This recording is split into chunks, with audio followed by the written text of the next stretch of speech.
Hello, this is Maddi. Cheers. Welcome to Radical Democracy, and thank you so much for joining us.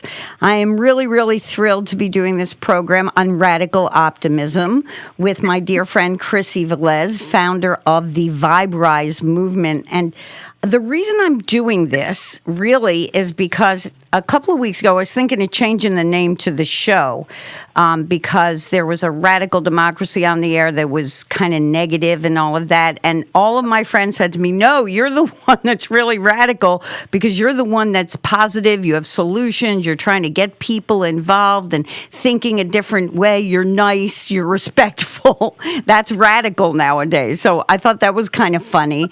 And then I kind of reconnected with Chrissy recently. We've known each other for about 10 years. And from the moment I met her, she was just very impressive. She's a powerhouse. She's full of energy. She's always positive, amazingly, but not in that namby-pamby way. I don't want everybody to think we're going to just sit here and throw flowers and music and light. It's not Peter Pan, Think happy thoughts and up you go, though think happy thoughts and up you go is true, but we're not approaching it from that standpoint. And actually, for those of you who are afraid that we were, let me give you the science behind some of this before I turn it over to Chrissy. So I looked up these studies on negative and positive thinking and 5 different studies, including those out of Harvard and Johns Hopkins. Fortunately, I found a gentleman who put them all together, and basically what he's saying is what these studies have found is that here's how your negative thoughts affect you and your neuroplasticity. For those of you who don't know what neuroplasticity is, which really I didn't know till I really read the whole thing. It's your brain's ability to make connections, to make new connections, I should say. And we used to think that stopped at age 26. It does not. It goes on your whole life. So negative thoughts do this to you. They slow down your brain coordination. They make it difficult to process thoughts or find solutions. They hinder your creative abilities, decrease the activity in your cerebellum, impact the left temporal lobe, where your fear factor is, affecting your mood, your memory, and your impulse control. Whereas positive thoughts, synapses, this is what happens. First, your synapses increase dynamically. So you're building more of those neural pathways. That's the area, your synapses are the area that connects your neurons, right? It increases your mental productivity by improving your cognition, your ability to understand things. It intensifies the ability to pay attention and focus. It improves your ability to think and analyze incoming data. It improves your ability to solve problems more quickly, and it enhances your creativity. So this is why I am on my mission to get 1 million people to stop watching the news. My sister's on her mission. My sister Celia's been on the show before and has pumped up parenting. She's on a mission to get 1 million parents to stop yelling at their kids. I'm on a mission to get 1 million people to stop watching the news because it is full of this negativity. And as I have just pointed out, you don't want to slow down your brain coordination and make it difficult to process thoughts and hinder your creative ability. You don't want to do that. So the idea is that people that want you, that want to manipulate you, they want you to do this. So when I was talking to Chrissy, and when I first found out she had started the Vibe Rise movement, I was so happy because the more you put this out there, the more I hear about people who are doing it. And Chrissy is definitely the right person to go and do this. From everything I know about her, I couldn't be more thrilled for us to have reconnected. So Chrissy, welcome. Tell us about your movement. Tell us about how it started. Let us in on the secret. Hi. I'm first of all, thank you. I am super excited to be here with you. I am also beyond grateful that we did reconnect, and this radio show is extraordinary. I'm honored to be here. Thank you for that. So, the Vibe Rise movement, I don't even know if I know where I want to begin. There's so much to cover. This was basically, I want to say vision. And that's how it came good in. word. I saw it. It was back in January. So what are we looking at? Is that 9, 10 months ago now? Maybe more? So back in January of this year, I just had this idea to offer this movement, to create this movement. And the movement really is an invitation to society to consider the possibility of what their life could look like and what life could look like all around the globe if we each decided to choose positive perspective a bit more often. Oh, yeah. And that's really, really the mission, is to introduce that concept, introduce that possibility, and ask that uncomfortable question.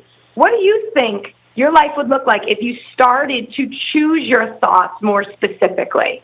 What would that do for your life?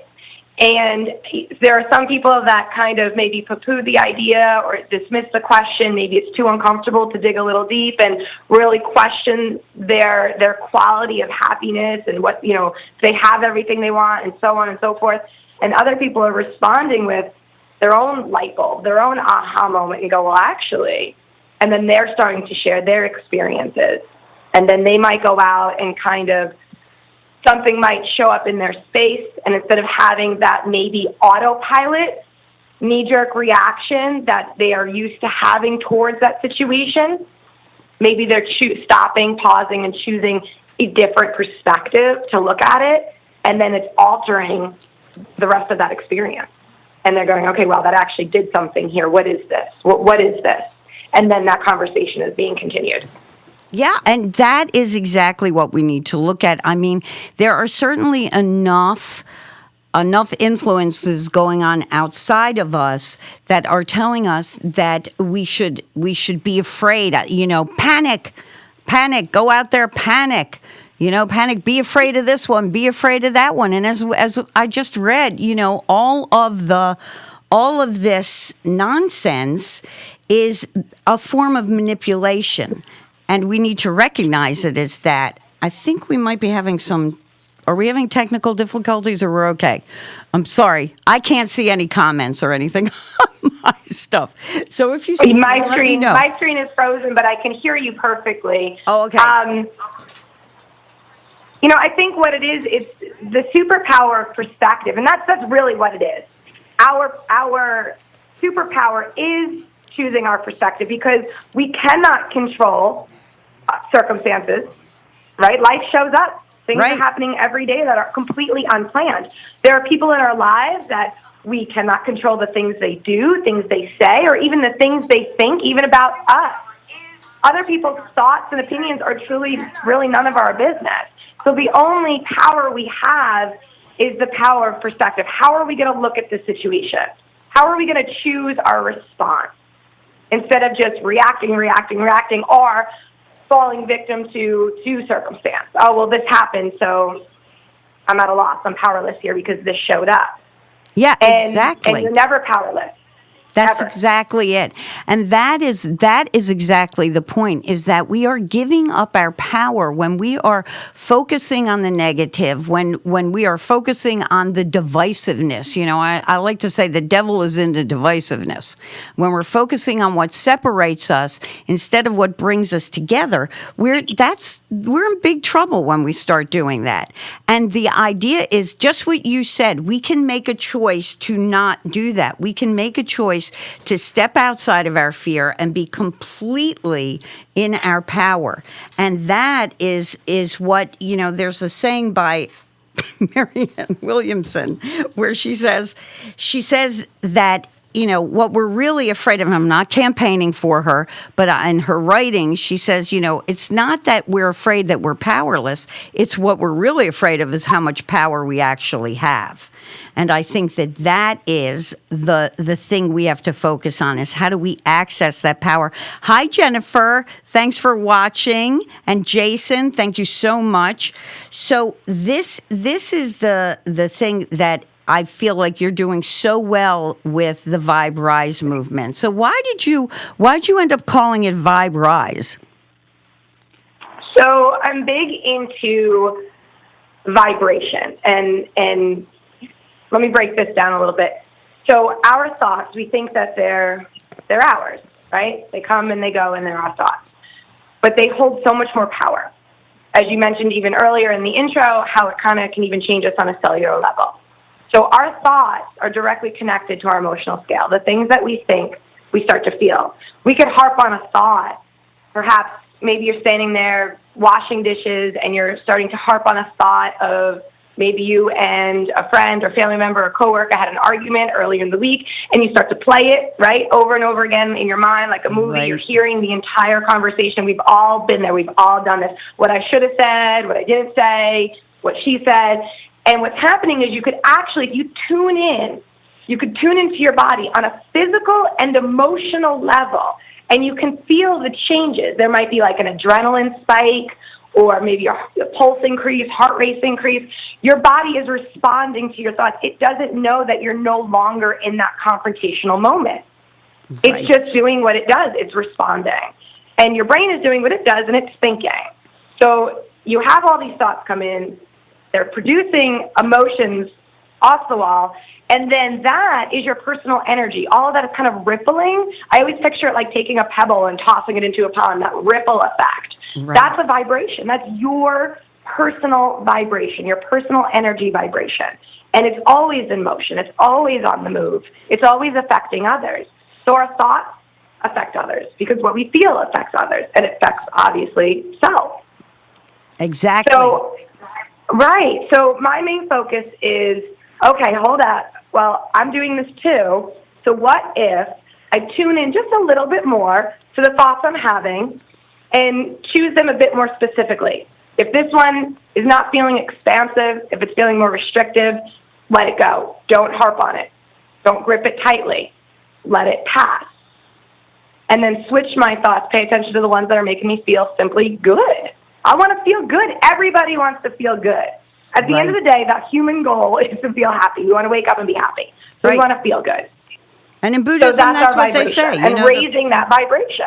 Right. The purpose of life is to be happy. And when you're looking at, I think when we're looking at different philosophies, different religions, different spiritualities, whatever we're looking at, you can really begin to judge whether or not something is going to help you and help the world by what the message is. It's really that simple. If the message is coming to you and it's negative and it's this one's bad, you're good, this one's good, you're bad, if it's this divisive qualification of somebody else's sense of good and evil, that kind of stuff, that's old hat. That's an old way of looking at the world. I just was talking to a friend yesterday, and she got slammed on Facebook because she was trying to be compassionate towards somebody who had made some insensitive remarks on Facebook, which, let me go back to this, guys. You want to make yourself happy? Don't make any remarks on Facebook. Don't get into arguments with people. Join Chrissy's page. She puts up wonderful, wonderful, positive things. Look at the Women's Oneness Project. Join us on Facebook because we keep it positive, we keep it upbeat, and we keep it solution-oriented.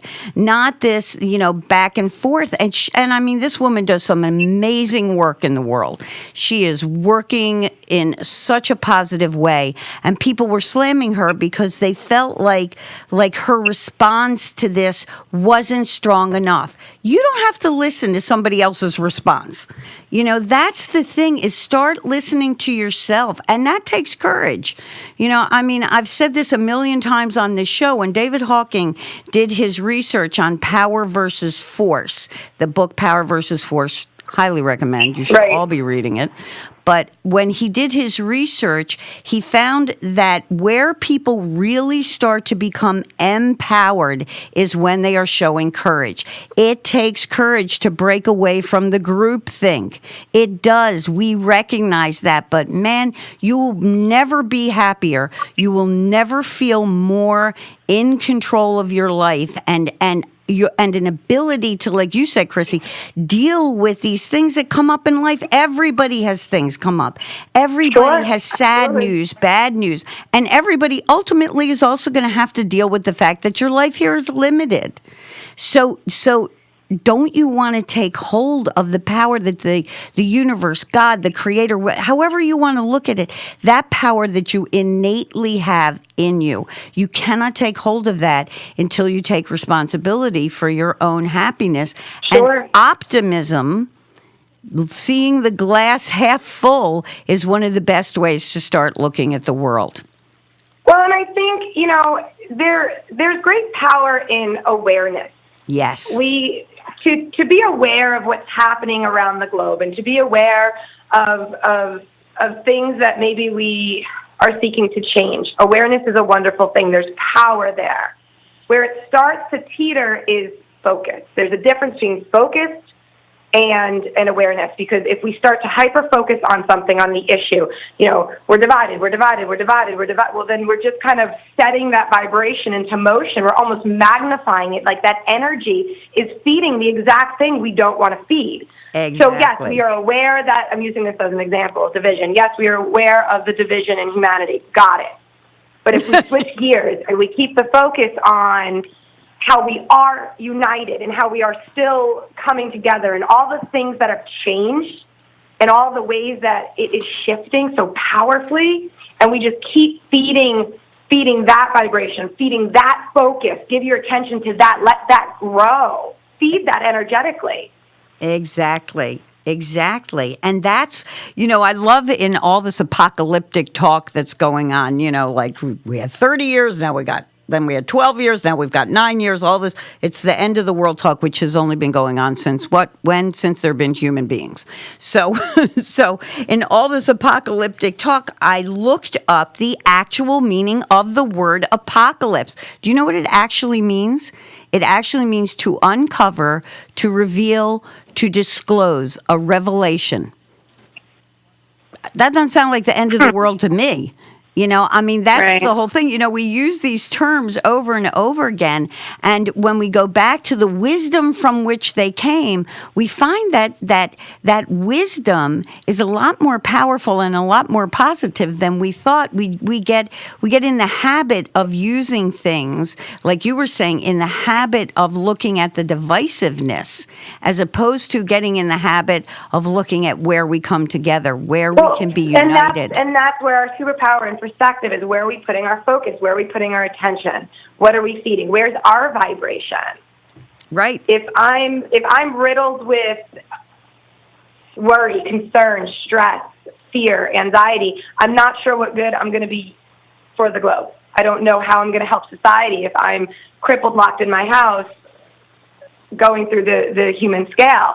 Right. But if I can just tune in and go, okay, this is what I'm feeling, acknowledge it, and then almost kind of switch gears and go, okay, well, what can I focus on? What is more helpful? What do I want to see happen for us as human beings? What am I seeking? And kind of put my focus on that instead of the lack thereof. Exactly. Start seeing what is showing up. Where is their abundance? Where is their gratitude? Where is their unity? And there is so much of it. Yeah. There is so much of it. There is so much abundance. There is so much unity. These men and women all over the world. I'm meeting them. I've been traveling all summer, and I'm meeting them. And there's so much love available. There's so much human connection available. It is happening. We are shifting. The world is waking up. Oh, it's absolutely happening. And if you get yourself unaddicted from the news, if you get yourself off of that teat, which is I always feel like every news theme should be, you remember the old Dr. Pepper song? Because here's the news. I'm going to sum it up for you in a song. I'm a victim, you're a victim, he's a victim, she's a victim. Wouldn't you like to be a victim? To be a victim, let's be a victim. That's the whole political campaign. It's everything on the news. It's keeping you stuck. It's like, and if you let that energy in, if you keep that coming in, that is where you will remain. You will remain stuck. You will feel powerless. You will feel angry. You will not be happy. It's really that simple. And when you hear that stuff, you got to shut it off. You got to turn it off. You got to recognize that you have that power within you to make that choice. I always recommend to people, there are 2 movies everybody should see. Life is Beautiful, the Academy Award winner from years ago, and also the documentary Happy, because it looks at people in all kinds of different situations. Happy, that the documentary, that really you wouldn't think they could be happy, and yet they are. So it boils down to a lot of what you're saying. And I also want to put out there too, it's from my dear friend and my teacher, Oscar Miro Casada. He has a wonderful quote: "The world doesn't need more saving, it needs more loving." And I think that's the power of positivity, is that it's a way of loving yourself, and that allows you to love others.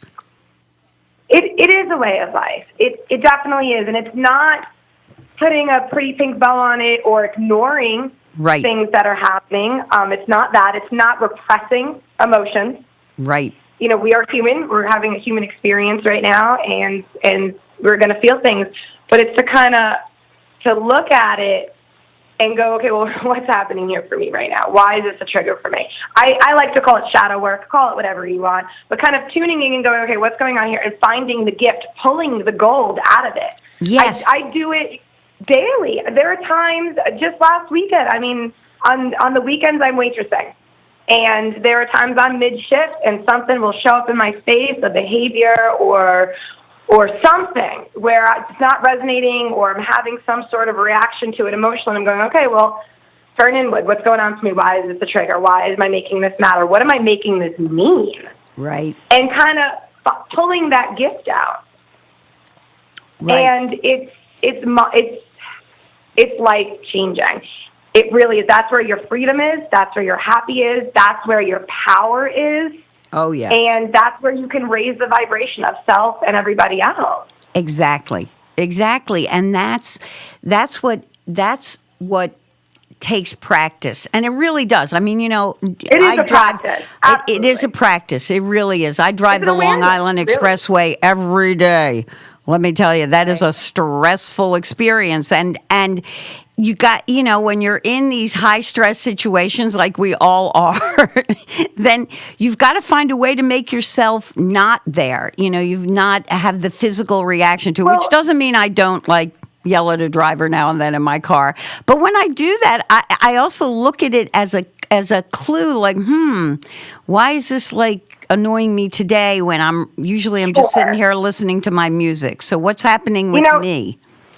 Right. And there is this common thing where if somebody maybe says something or does something that you're not feeling, right? You don't like it. Right. Instead of going, why did she say that? Why did she do that? Why did she act like that? Why is she saying that to me?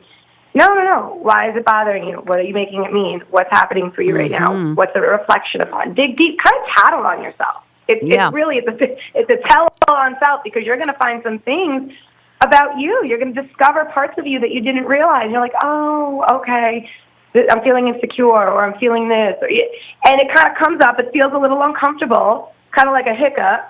And then it's out, and you're going, all right, let's keep it moving. Yeah. And then you're grateful. And then that moment, that kind of almost, I'm like, can I say sucked on the radio? That was just bad. We're later at night. You can say it. And now you're going, okay, cool. I'm grateful for that uncomfortable, sucky moment, because look what I just learned about myself. And now that's not going to be a trigger again for me. Right. That flip of perspective. You are not in control of anybody around you. You're always in control of self. That's right. That's exactly it. And you really hit on one of the ways to be in control, which is gratitude. That is one of the ways. When you feel like you're losing it, step back and start listing the things you have to be grateful for. And I don't mean in comparison, because that gets to be guilt trippy. Oh, people on the other side of the world don't have enough food. No, look at it. Don't even do the guilt and shame trip with it. Just go, man, I'm grateful. Yeah. I have enough food. I have a house. Whatever it is, it's going to bring you back from the brink. Use it. And gratitude, and there's tons of research on gratitude and, releasing serotonin and dopamine in the brain. There's tons of research on just being grateful and what that does to you and how it lowers your stress immediately. Tons of research on how stress releases cortisol and it releases adrenaline, things that are not good for your body. So if you can pull yourself back to being grateful, That's you know, when you're hard. driving in that car, ooh, I'm grateful I have a car, you know, instead of, oh, I wish my car were a BMW. You know, I mean, And it is a practice. it is a practice. It very I mean, much our, is. our brain is a muscle. It can be trained. Yes. Yes, that's It's so the whole easily. neuroplasticity thing. This is like big research. This is for those of you that aren't in the spiritual realm with some of us, you know, look That's it up. fine, It's 'cause some of this science. is It's science. Right. It's okay. It's literally full. Yeah. Maddie, I'd love to share the story. I think, speaking of gratitude and flipping a negative into a positive, I'd love to share with everyone the story of my mother, and which really, really planted the seed for me to rocket launch the Vibe Rise movement, and kind of Please what do. I think is where the vision really came from. Please share. So it was, yeah, it's mind blowing, really. The incredible woman, my mother. She's been gone almost 2 years now. So it was May 2000, and if I'm remembering this correctly, 17. Yep, May 2017 she was very randomly, no signs, no symptoms, nothing. Very randomly diagnosed with cancer just about everywhere. They're thinking it would start as ovarian. They're not even sure. They weren't able to get sure. She found traces of cancer in her ovaries, her right hip bone, her lung. She had 15 lesions in her brain. I think there was even cancer in her cervix. It was wild, Maddie. And they gave her 6 months to live. She made it 5.5. But they originally gave her 6 months, even with the chemo, even with the radiation. It just was discovered too late. So, you know, this is a prime example of life showing up. You know, what's worse than hearing that you don't have very long to live? Right. She was 63 years old. What would be worse? If spilling a cup of coffee on your work clothes doesn't really seem so tragic. Right. So, you know, how do you flip this? But she did. She did flip it, and she did remain grateful. And one of the things that she said to this, you know, to our family was, "We're so lucky." And at first we're like, no, I don't think so. We were like, oh, so lucky. But she said, no, you don't understand. We are. You know, people die every day. And this family, we know about it. She said, we know that I'm going to die in a few months. And we have this gift of knowing. We have the gift of knowing. And she referenced families from 9/11 that did not have that gift of knowing, that didn't know they were not coming home. Right. You know, she spoke of other tragedies, and she said, we have this gift. And she says, and, you know, you have the power to decide what you're going to do next. She goes, you're going to come home from the wake, you're going to come home from the funeral, and you're going to be distraught. She goes, she referenced 5 minutes. We took a little longer than 5 minutes. But she said, I gave you 5 minutes to be upset. I said, I'm going to need more than 5 minutes. But she said, be upset, and then get up.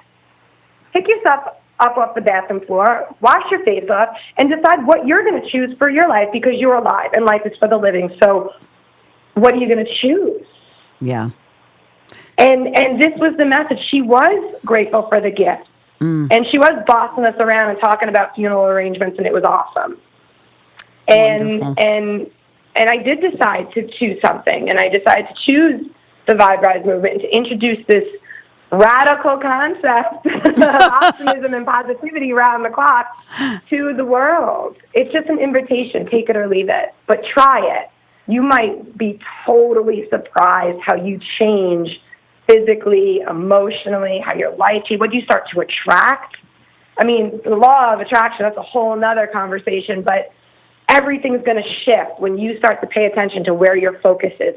And her focus wasn't, oh my God, I'm dying. Her focus was, wow, we get to know about it. Okay, let's stick together and plan for it. Exactly. And that's, really death awareness is one of the ways to become grateful. We live in a death denial culture. Absolutely. So we're like, somehow I'm going to live forever, which is not an unusual thought for human beings. But when you get to the point where you are acknowledging that your loved ones are going to die, you're going to die, then you start to make different decisions about the way you look at your life. My mom was very sick for 2 years. She had ALS. I think I've talked about it on the show before. And she decided that she was going to live at home. We all helped her do that, and that she was just going to hang in there as long as she could so that she could be with her family. And she was, I think I've even told this story before, similar to your mom. Her social worker loved to come to see her. My mom was a very wonderful, kind person in the world, and she would come to see her, and my mother couldn't talk after a while because of the ALS. And she said she was the only person. I would ask her, the social worker said, her name was Karen. Karen would ask her, how are you doing? And my mother's response would be to point to her and ask her how she would go, fine. And then ask her how she was doing. And I think that when you are in that state of appreciation, when you understand that this is limited, you really don't know. Like the old saying, you could walk out of here and get hit by a bus tomorrow. When you get into that state of appreciating life, when you listen to the message of people like your mother, my mother, it makes you give more time and more thought to designing your life. I remember once listening to an ethics teacher who said most people spend more time trying to decide what kind of car they're going to drive than what kind of life they're going to have. And I think that's what your movement is all about. I think when you can clear and focus. I think it's a misconception that some people might not realize how they can control more of their life and their life experiences simply by choosing to what they tune into. They think that, they put so much time in maybe perhaps picking a car out because it feels like they control it 100%. But they think, maybe life just happens and I'm just kind of showing up and trying to get by and trying to survive. But no, you are the creator of your reality simply by what you focus on, what your thoughts are, period. You can design your life. Yep. Things will occur along the way, but you are still in control of how you respond and how you choose to engage or not engage. Right. Exactly. Where you choose to put your focus, how you look at it. It's all up to you. Yep. It's why, so many people, when you look at religion and, you'll see people who choose violence because of religion, and then you see people who choose peace. That say that same teaching is talking about peace, not talking about violence. And that's the choice you make with yourself every day. And every day we make choices. Every day. And one of the most wonderful practices that I have learned from Native American, I know a lot of people do it, but for me, it really came to light with working with the Haudenosaunee, the Iroquois people, or Iroquois. And they have something called the Thanksgiving address. And they start every day. Oh, I love this. I know. They start every day, because you've sat in circle with me. But yes. Every day begins with listing the things that we have on the earth to be grateful for. Starting with people all the way up to the Creator, every little thing, and as you go through each category, when you go through the categories of people, the Mother Earth, water, plants, trees, creepers and crawlers, the four-leggeds, the feathered creatures, the air, the sun, the stars, the rain, the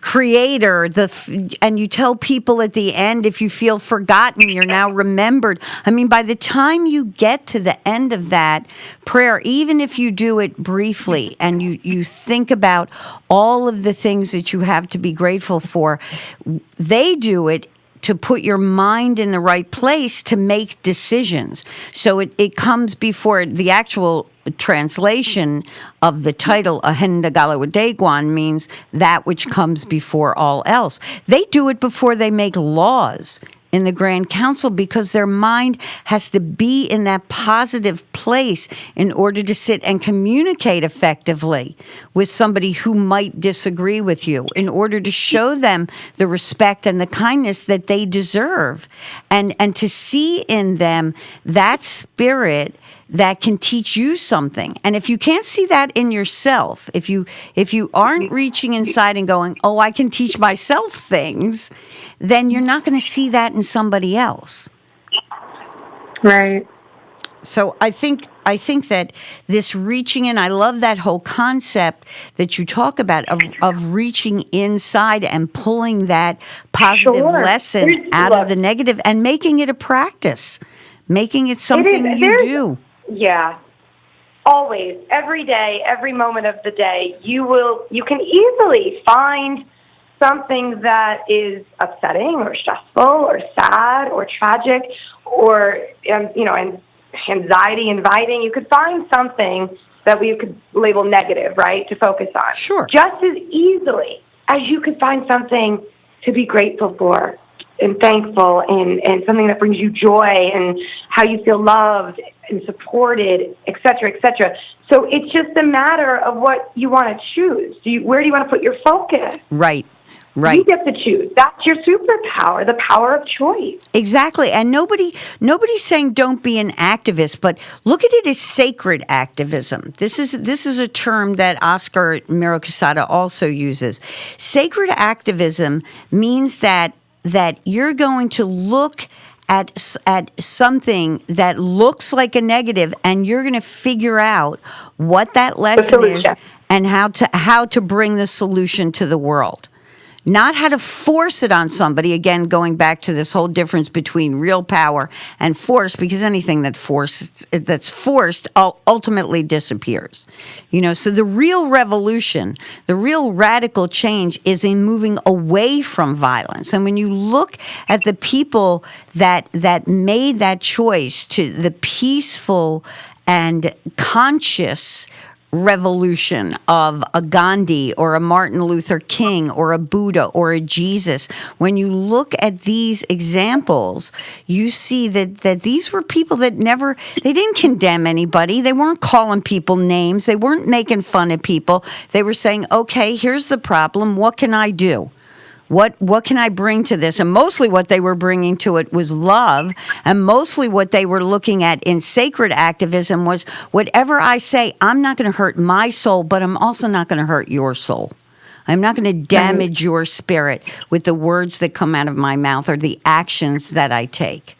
That doesn't mean I'm not going to speak my truth. But I'm also going to understand that my truth may not be your truth. And that's okay. That's okay. And I think for me, something that I practice is paying attention to the vibration. So I'll give you an example. There are things that I stand for. Animal rights, right? Let's say I'm having a conversation with someone. I do inventory check. I tune in. I'm like, what's going on for me? And I check my vibration. Because if I feel myself vibrationally starting to shift, if all of a sudden I'm not feeling expansive, if I'm starting to feel frustrated or aggravated or annoyed, or I'm talking faster, or I'm trying to kind of, no, let me explain. All of a sudden I'll catch myself and go, no, because that's not the space for solution or an appropriate discussion. If I'm feeling calm and we're just swapping perspectives, and I'm hearing them and they're hearing me, and even though the topic might be a strong topic, but our intent and our vibration is pure. Yep. And we're kind of swapping ideas, and I didn't see it that way. Well, this is kind of how I'm seeing it. And I tune in. And if vibrationally I start to fly off the handle, then I retreat, because I realize that my intent is now shifting. And now it's becoming more about force instead of about solution focus. Right. Exactly. And And it's that's okay. important. We really have to get into that place where we say to ourselves, it's okay to say, I can't have this conversation right now. I'm not in a place where I feel like it's going to continue respectfully. So Sure. let's take a break. Let's go eat ice cream. Let's go do something together Yep. as friends and stay friends and stay in that space, and we'll pick this up another time. I mean, all of those things are okay. We don't have to keep hammering at something or hammering at our point. Once you're hammering away at a point and you feel like you're trying to force this down somebody's throat, that's your ego. And once your absolutely, your ego's speaking for you, you might as well. There's no communication going on there, And this method that you're talking about of really stepping back, taking time, slowing it down. It's like a while ago, before the internet went so crazy, there was this whole slow down movement. And I mean, Native people have been doing this for eons, but there was a big movement about slowing everything down. There was the slow food movement, the slow meditation, we need to slow down. Everything should not be quick. The Haudenosaunee have this concept. They don't have a concept of good and evil. They have a concept of the good mind and the quick mind. The good mind is what you're talking about, is considering, where am I now? What are the words coming out of my mouth? I know these words have power. Who am I sitting with?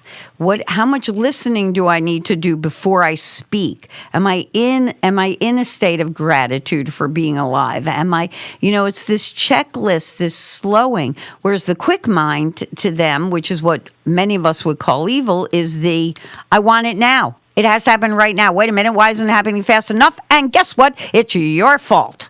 It can't possibly be my fault. It's got to be somebody else's fault.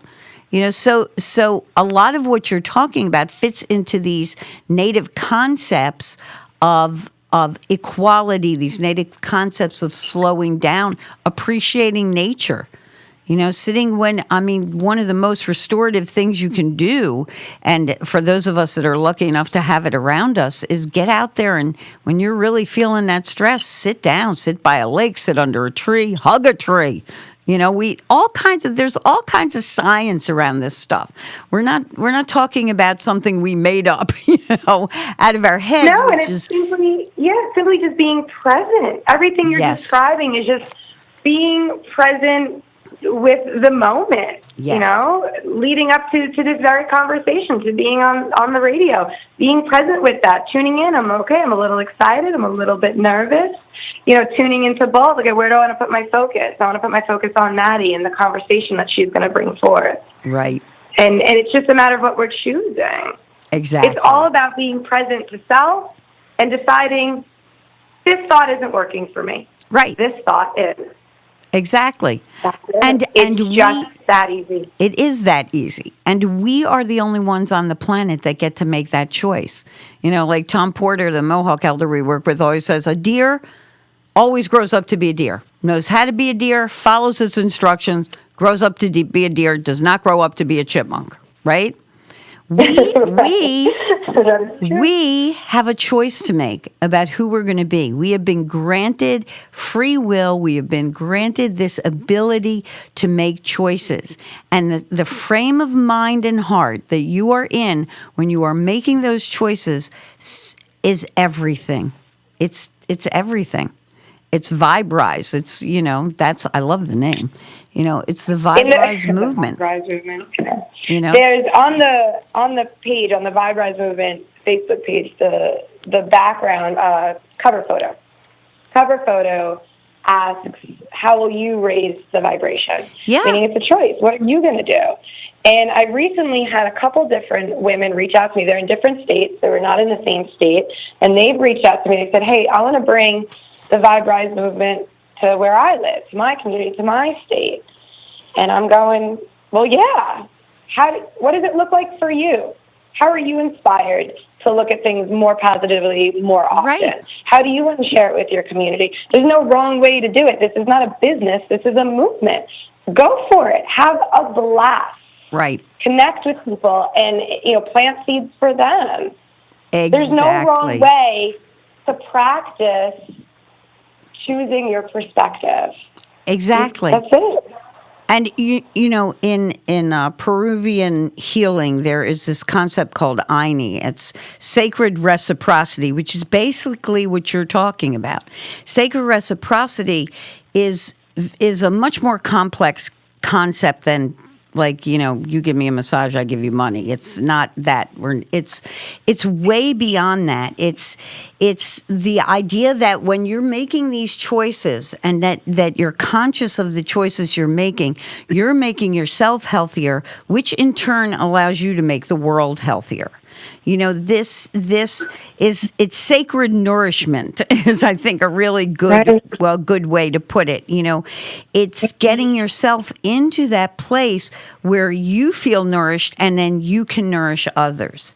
So when you're entering into these relationships, it's something that benefits both people in one way or another. And when you're entering into relationship with somebody else, if you see that person as sacred, whatever that means to you, if you see yourself as sacred, and you've worked towards making this relationship one of reciprocity, that everything in the world becomes that.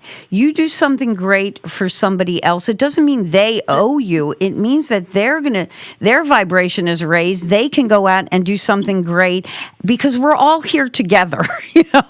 We're all We in we it really together. are. Yeah, One of my exactly. favorite teachers and mentors, she talks a little bit about, if you really want to be selfless, to be a little selfish, because you can't, we've heard it before, can't pour from an empty cup. And Right. I'm sure there's other quotes like it, where we all want to help, but if you're burnt out, exhausted, resentful, overworked, tired, frustrated, then your vibration is not helping anyone.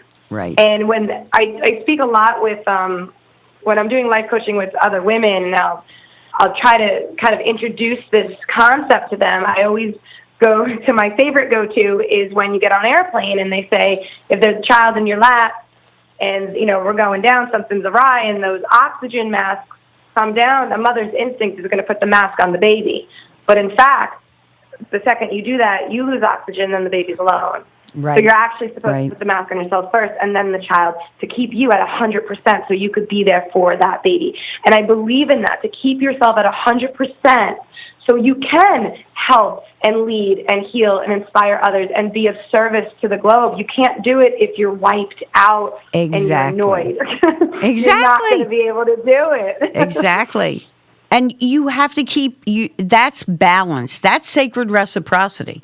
You have to keep things in balance. You have to keep yourself in balance. And it's not that this has to be, it's like you said earlier, it's not like it's going to be 24/7. There are going to be days where you're like, oh my God, what the, there are. But the more practice you have, the more you can go, whoa, let me step back. Let me just take a minute. And here. this is also practicing. I mean, I don't want to spill into a different conversation. We can save it, but that goes hand in hand with practicing boundaries. Yes. Pulling away from being that people pleasing. Yes. Saying no, thank you. That's not for me. No, thank you. I don't want to do that today. No, thank you. That's not speaking to me. No. Yes. We're afraid to do that, so we're giving, and then we're just flat on our face. But if we're setting boundaries, it's healthy and it's part of self-care. Yes, and if you don't, and this is one of the things my sister even talks about with parenting, if you don't set boundaries with yourself, with your children, they will never learn to set boundaries for themselves. This is a very important thing, and that's why, it kind of sounds like a joke when I say turn off the news, but that's a boundary. You need to set that. And really, not everybody, unfortunately, but we're all going to vote next November. Do you really need to listen to this day in and day out? Ask yourself. And then if you are listening to it day in and day out, how are you walking away from it? What are you bringing to the world after you've listened to whoever you choose to listen to? And then ask yourself, am I really in sacred reciprocity? Am I really making the world a better place because I'm running out angry and miserable and, I'm talking on the phone while I'm driving because I got to talk to the person who agrees with me so I can scream and yell and state my point of view. And really, are you helping? Are you in service? And this is what, or how about, are you happy? And are you happy in that moment? Exactly. I would be probably not so much. Probably not so much. Exactly. Not so much. That And sounds very unhappy for me. Yep. And I love that concept, the whole idea of being in service to each other. That's the idea of reciprocity. You can take away the sacred part if it makes you uncomfortable, if you're listening. But the idea of reciprocity is that we are in service with each other. We are having right relationship. We are raising the vibe of each other. And you're exactly right. Well, when I have you back on, which I'll obviously have to do because we only have 5 minutes left. But, when I have you back on, we will talk about this idea of boundaries. And maybe, I can have you on. We'll figure it out how we're going to do this with some other people. But I mean, it's all connected. It's all one thing. And I think you were talking, didn't you talk to a group of high school kids recently? Or I've done a couple public speaking. I think you might be thinking about when I was still living in New York. I did speak to, I believe it was William Floyd High School. I did speak with them, and I spoke actually about, and this is all tied in, the power of choice. Yep. Overcoming eating disorders. I spoke with the females specifically, actually, and it was extraordinary. And again, the roots are always in you have the power of choosing. If you don't know what to do, choose a resource. They'll know what to do. Right. Exactly. So you can choose something. There's always something to choose. Yep. There's always, there's a million sayings about this. The breakdown that allows the breakthrough. And when you talk about that, the breakdown that allows the breakthrough is getting yourself to do exactly what you're talking about. In every crisis, there is opportunity. In every one, like what you saw with your mother. The courage that I saw with my mother, in everything that seems like it's a negative, there is, just like you said, there is that positive to pull out. And it's all about your focus and all about your choice, the choice of how you look at it, how you're going to see it. Are you going to forgive if forgiveness is necessary? These are all the choices we have the power to make as individuals. And the more we turn over the power, the more we blame, the more we point the finger, the more we look at ourselves as victims, the less and less and less power we have. Maybe you were a victim of something horrible, and you should grieve it. You should acknowledge it. I'm not saying that it didn't exist, but I am also saying that if you stay in that victimhood, you will have no power in your life. Somebody else is going to continue to make all the choices for you. And that's not raising anybody's vibration there. That's dragging us all down. That is the ultimate goal, is to raise our entire energetic vibration worldwide. Everyone just rise up and feel just a little bit better on the day-to-day. Yeah, and it's like you said earlier, it's not that you're not aware that these things are going on, and it's not that you don't take actions. I mean, the friend I was talking about that got really slammed, she takes actions all the time to help people. Sure, her life is dedicated to helping people have better lives, and for somebody to slam her it just shows you that you just never know. But she can deal with that. She can pull back, grieve, recoup, because she allows herself that. Rather than allowing it to stop her from going forward, she goes, whoa, I gotta step back. I gotta get off Facebook. I gotta, whatever action I have to take right now, I'm going to take that action, because I cannot let this stop me from raising my vibration and raising that of the planet. However you want to think about that, it's all energy, folks. All of it. It's all energy. Always moving. Always moving energy. Always. And I mean, I love that there's this one meme that I periodically repost where it says, it's this guy standing up with a sign that says, non-judgment day is coming. That's like my favorite meme of all Awesome. You time. can't wait. Cannot wait for that. Right. And bring that to yourself. Stop judging yourself so much and stop comparing. That's the other trap that people get into. You know, the comparisons, the oh, this dream didn't work out. This sometimes, you know, you go for the dream. Go for it. I was just having this discussion with my niece. Many, many, many conversations ahead of us on boundaries and the release of judging self and others. The list is long, Maddi. Yes, yay. Yay! Yay. So thank you all for listening. I'm sorry there was no call in today because we had Chrissy calling in, but feel free to comment afterwards. This is up on Spreaker, SoundCloud, Spotify.